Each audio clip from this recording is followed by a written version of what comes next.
এরা একদিন সংসদ কাঁপাবে ইনশাআল্লাহ। মাননীয় স্পিকার, আপনাকে ধন্যবাদ।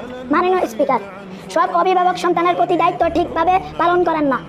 কেউ সন্তানের খোঁজ নেন না, কেউ পড়াশোনার খবর রাখে না, কেউ আবার সন্তানের সময় দেন না, ফলে অনেক সন্তান ভুল পথে চলে যায়। আমরা জানতে চাই এই সমস্যার সমাধান কি। মাননীয় স্পিকার, আপনাকে ধন্যবাদ। মাননীয় স্পিকার, অভিভাবক হলেন সন্তানের প্রথম শিক্ষক। তাদের দায়িত্ব সন্তানকে ভালো শিক্ষা দেওয়া, সৎ পথে চলতে শেখানো। আল কোরআন আমাদেরকে সন্তানদের সঠিকভাবে গড়ে তুলতে শিক্ষা দিয়েছে। অভিভাবক যদি সময় দেন, ভালোবাসা দেন, সন্তানকে বুঝিয়ে চলেন, তাহলে সন্তান ও ভালো মানুষ হবে ইনশাআল্লাহ। মাননীয় স্পিকার, আপনাকে ধন্যবাদ। মাননীয় স্পিকার, যদি সন্তান কথা না শোনে তাহলে অভিভাবক কি করবে? মাননীয় স্পিকার, আপনাকে ধন্যবাদ। মাননীয় স্পিকার, আপনাকে ধন্যবাদ।